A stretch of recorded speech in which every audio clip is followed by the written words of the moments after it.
यारो Pune army rally भरती 2025। नमस्कार विद्यार्थी मित्रांनो, यारो पुणे आर्मी रॅली भरतीचा आज दुसरा दिवस होता। तर 10 ऑगस्टला यारो पुणे आर्मी रॅली भरतीचा ग्राउंड झालं बीईजी सेंटर खडकी पुणे या ठिकाणी। तर आज भरती कशा प्रकारे झाली, एका बॅच मध्ये किती पोरं सोडले आणि एका बॅच मधून किती मुलांना रनिंग मध्ये पास करण्यात आला, ॲक्सिलेंट साठी किती टाइम होता, सेकंड ग्रुप साठी 1600 मीटर रनिंगचा टाइम काय होता, त्याचबरोबर उंची त्या ठिकाणी किती घेतला जात आहे, छाती किती घेतला जात आहे, त्याचबरोबर त्या ठिकाणी कागदपत्र कोणकोणते चेक केले जात आहे, त्याचबरोबर मुलांनी आज कोणकोणत्या चुका केल्या ज्या की तुम्हाला या ठिकाणी करायची नाही आहे।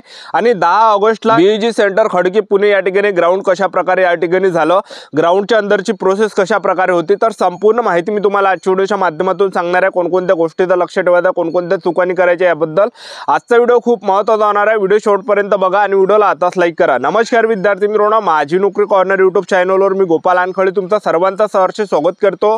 तर मित्रांनो, व्हिडिओचा थंबनेल बघून तुमच्या लक्षात आलं असेल की आपला व्हिडिओ कोणत्या टॉपिकवर होणार आहे। व्हिडिओ सुरू करण्याच्या आधी आपल्या यूट्यूब चॅनलला सबस्क्राइब करा, जेणेकरून प्रत्येक भरतीचे अपडेट तुमच्यापर्यंत सर्वात आधी पोहोचेल। जास्त करून आर्मी भरतीच्या रिलेटेड जास्त व्हिडिओ आपल्या चॅनलवर अपलोड करत असतो। 10वी 12वी पास भरतीच्या रिलेटेड जास्त व्हिडिओ आपल्या चॅनलवर अपलोड करत असतो। व्हिडिओ सुरू करण्याच्या अगोदर सर्वांना एक रिक्वेस्ट आहे, तुम्ही आपला व्हिडिओ कोणत्या जिल्ह्यातून पाहून राहिले हे नक्की कमेंट बॉक्स मध्ये सांगा, जेणेकरून मला सुद्धा अंदाज लागणार आहे की आपला व्हिडिओ कोणकोणत्या जिल्ह्यापर्यंत पोहोचून राहिला। बीईजी सेंटर खडकी पुणे या ठिकाणी आज ग्राउंड झालं 10 ऑगस्टला। आणि त्याचबरोबर ज्या पण विद्यार्थ्यांचा ग्राउंड 10 ऑगस्टला होता, तर ते विद्यार्थी 9 ऑगस्ट पासून या ठिकाणी ग्राउंडच्या बाहेर त्या ठिकाणी रांगा लावून होते रात्री 8-9 वाजतापासून। म्हणजे सांगायचं वेळेस की भरतीला आपल्याला 1 दिवस अगोदर या ठिकाणी पोहोचायचं आहे, एक लक्षात ठेवा, ठीक आहे।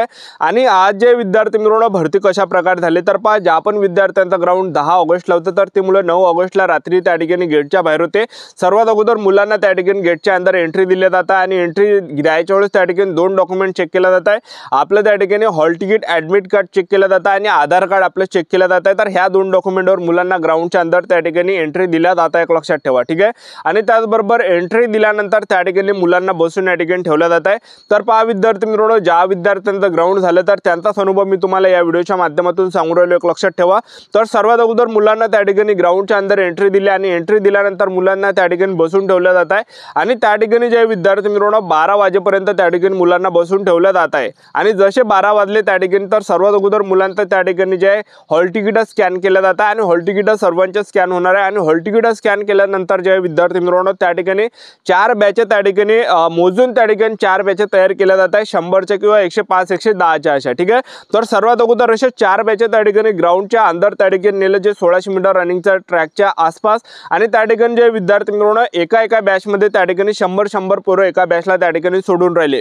तर रनिंग साठी ट्रॅकवर एका बॅच मध्ये आज 100 पोरं सोडले आणि एका बॅच मध्ये जे विद्यार्थी मित्रांनो पोरं जे टोटल या ठिकाणी पास केले तर ते जवळपास 38 पोरं आज पास केले। 4 ग्रुप मध्ये मुलांना रनिंग मध्ये पास केल्या जात आहे। तर ॲक्सिलेंट मध्ये आज 8 पोरं घेतले आणि त्याचबरोबर सेकंड ग्रुप मध्ये 10 पोरं घेतले आणि त्याचबरोबर तिसरा ग्रुप मध्ये जवळपास 10 आणि चौथ्या ग्रुप मध्ये सुद्धा जवळपास 10। तर आपण जर पाहिलं जे तिसरा ग्रुप आहे आणि चौथा ग्रुप आहे तर त्यामध्ये जवळपास 20 विद्यार्थी घेतले आणि ॲक्सिलेंट मध्ये 8 पोरं घेतले, सेकंड ग्रुप मध्ये 12 पोरं घेतले।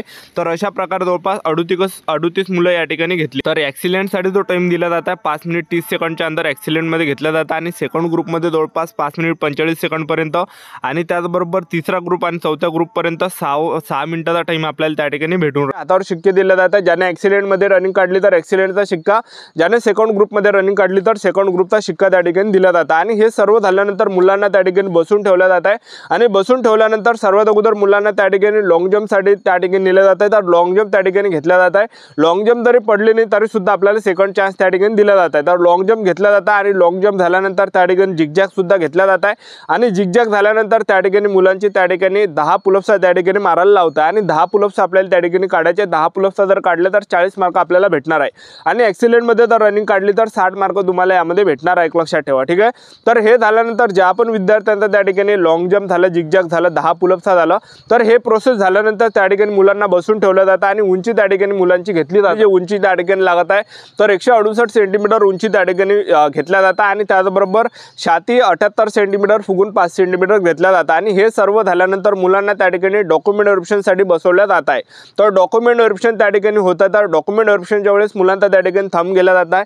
थंब घेतल्यानंतर त्या ठिकाणी मुलांना जे कागदपत्र त्या ठिकाणी लागून आले तर 10वीचं मार्कशीट, 10वीचं बोर्ड सर्टिफिकेट, 12वीचं मार्कशीट, 12वीचं बोर्ड सर्टिफिकेट, कास्ट सर्टिफिकेट झालं, डोमिशियल झालं, त्याचबरोबर TC त्याला शाळा सोडल्यास दाखला सुद्धा आपण म्हणतो, शाळा सोडलं दाखलादार नसेल तर कॉलेजमधलं बोनाफाईड सुद्धा त्या ठिकाणी चालते। त्याचबरोबर आपल्याला सरपंचाचा रहिवासी दाखला न्यायचा आहे, पोलीस पाटलाचा रहिवासी दाखला न्यायचा आहे, त्याचबरोबर आपल्याला 50 फोटो न्यायचे आहे। रनिंग ज्यावेळेस काढले त्यावेळेस 25 फोटो लागते आणि मेडिकलच्या दिवशी 25 फोटो लागते, तर टोटल 50 फोटो त्या ठिकाणी लागत आहे। आणि त्याचबरोबर यामध्ये जे विद्यार्थी मित्रांनो आणखीन अनमॅरिड सर्टिफिकेट या ठिकाणी लागून आलं, त्याचबरोबर कॅरेक्टर सर्टिफिकेट या ठिकाणी लागते पोलीस स्टेशनमधलं, आणि त्याचबरोबर आपल्याला नोटरी सुद्धा लागत आहे, आधार कार्ड सुद्धा लागत आहे। आणि नोटरी यामध्ये या ठिकाणी जे विद्यार्थी मित्रांनो कंपल्सरी नोटरी त्या ठिकाणी लागत आहे, एक लक्षात ठेवा, ठीक आहे।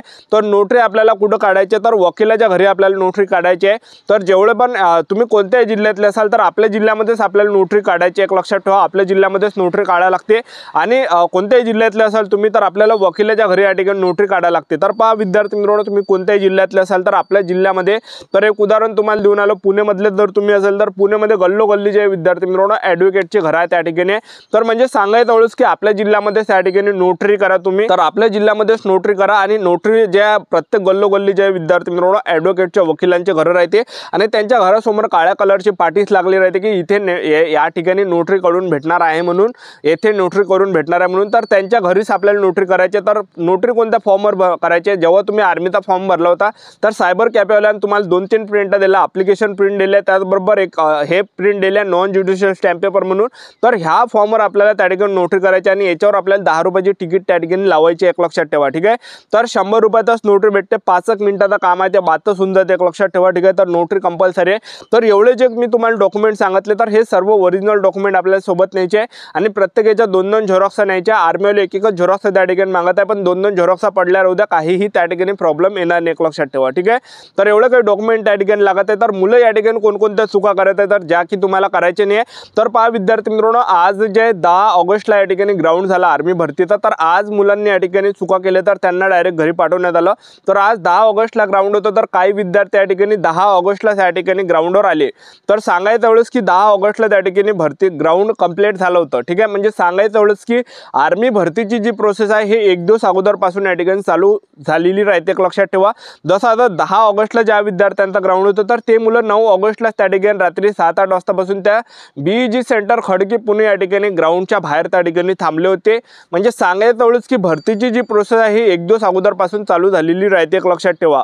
तर ज्यांचं सुद्धा ग्राउंड असेल येणाऱ्या दिवसामध्ये तर आपल्याला 1 दिवस अगोदर या ठिकाणी सेंटरवर या ठिकाणी पोहोचायचं, कारण की भरतीची जी प्रोसेस आहे आर्मी भरतीची 1 दिवस अगोदरपासून या ठिकाणी चालू झालेली राहते, एक लक्षात ठेवा, ठीक आहे। तर अशा प्रकारे आपल्याला एक लक्षात ठेवायचं की 1 दिवस अगोदर या ठिकाणी जायचं आहे। तर जे विद्यार्थी 10 ऑगस्टला या ठिकाणी आले होते तर त्यांना डायरेक्ट घरी पाठवण्यात आलं होतं, कारण की भरती त्या ठिकाणी झालेली होती 10 ऑगस्टची, ठीक आहे। आणि त्याचबरोबर ज्या पण विद्यार्थ्यांचा ग्राउंड असेल यारो पुणेमध्ये खडकी BEG सेंटर खडकी पुणे या ठिकाणी, ज्यांचं सुद्धा येणाऱ्या दिवसामध्ये ग्राउंड असेल, आज म्हणा किंवा उद्या म्हणा किंवा परवामध्ये तुमचं ग्राउंड असेल तर मला इंस्टाग्रामवर मेसेज करा। ज्यांचं सुद्धा ग्राउंड असेल येणाऱ्या दिवसामध्ये यारो पुणेमध्ये तर मला या ठिकाणी इंस्टाग्रामवर मेसेज करा। माझी जी इंस्टाग्राम आयडी आहे गोपाल वानखडे 509 यावर मेसेज करा आणि तुमच्या ग्राउंडबद्दल माहिती मला सांगा, जेणेकरून तुमची जी माहिती आहे इतरांपर्यंत हे पोहोचणार आहे। तर चॅनल सबस्क्राईब करून ठेवा, वेळोवेळी अपडेट देत राहणार। आजच्या व्हिडिओ थांबतो, व्हिडिओ नेक्स्ट व्हिडिओमध्ये। जय हिंद, जय भारत।